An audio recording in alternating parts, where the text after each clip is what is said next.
त्रिभुज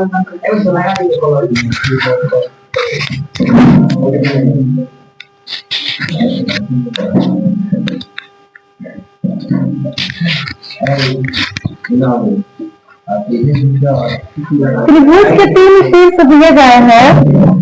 पहले का शीर्ष है -5 -1, दूसरा है 3 -5 और तीसरा है 5 2। कर इसके क्षेत्रफल ज्ञात करें। त्रिभुज के क्षेत्रफल ज्ञात करने का तो हम लोग सूत्र पढ़े हैं छोटे क्लासों में, 1/2 गुना आधार गुना ऊंचाई, यानी 1/2 गुना आधार गुना शीर्ष लंब। तो कब सूत्र लगाते हैं? जब दिया रहता है आधार और शीर्ष लंब तब लगाते हैं। एक और हम लोग 9th क्लास में भी सीखे, 8th क्लास में हीरोन का सूत्र। तो हीरोन का सूत्र कब लगाते हैं? जब तीनों भुजा दिया रहता है तब लगाते हैं। लेकिन इसमें तो शीर्ष दिया है और कह रहे त्रिभुज का क्षेत्रफल ज्ञात कीजिए। तो जब भी शीर्ष दिया रहे और कहेगा त्रिभुज का क्षेत्रफल ज्ञात करें तो हम लोग इसी सूत्र को लगाएंगे, जो होता है 1/2 इंटू x1 फिर y2 माइनस y3, हम किसी से सूत्र पूछ लेंगे, plus x2 into y3 minus y1 plus x3 into y1 minus y2। सूत्र कैसे हम याद कर ले? तुम लोग जो याद हो वो याद कर लो, बस लिखे का तो सीख लो, क्योंकि परीक्षा लिखित होता है, सुना नहीं जाता है परीक्षा, मौखिक परीक्षा नहीं होता है नोवेटिक में। कभी हम लिखे का सीख लो तरीका, जो है यहाँ पे x1 यहाँ पे x2 यहाँ पे x3, अब अंदर y2 माइनस y3 फिर y3 माइनस y1 और फिर y1 माइनस y2, ऐसे बैठा सके।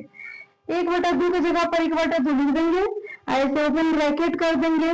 x1 क्या है? -5 लिखेंगे, फिर घेर लेंगे। y2 क्या है? -5 लिख दिए, फिर माइनस। y3 क्या है?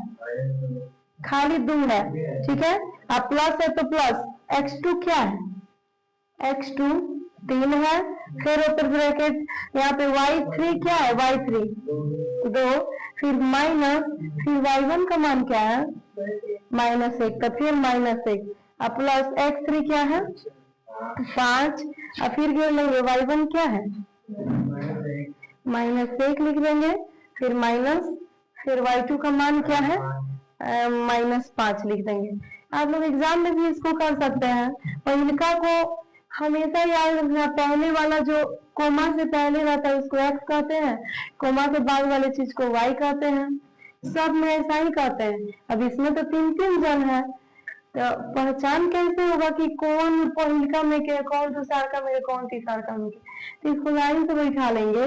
पहिलका में 1 1, दूसरका में 2 2, तीसरका में 3 3, यहीं में बैठाने में आसान रहेगा। परीक्षा में भी आप ऐसे करके लिख सकते हैं। अब 1/2 -5 माइनस माइनस प्लस, 5 गो 2 गो 7 गो, लेकिन सीन रहेगा माइनस का, गुना थोड़ी ना है कि प्लस लिखना। प्लस है तो प्लस, 3 है तो 3, 2 है तो 2, माइनस माइनस प्लस, 1 है तो 1, प्लस है तो प्लस, 5 है तो 5, -1 है तो -1, माइनस माइनस प्लस, 5 है तो 5। 1/2 है तो 1/2, 7 5 35, अब माइनस माइनस प्लस, फिर प्लस है तो प्लस, 3 है तो 3, बीच में गुना, 2 गो 1 गो 3 गो, फिर प्लस, 5 है तो 5, बीच में गुना, माइनस प्लस माइनस, 5 में से गया 4, लेकिन बड़ा का प्लस है तो प्लस का चिन्ह रहेगा।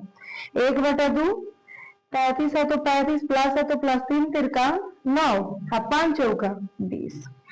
1/2 तीनों को जोड़े हैं तो 64 आया है, और 2 के पहले में 64 का मत में है, 32 मत में, 2 3 6 2 2 4, 32 आया।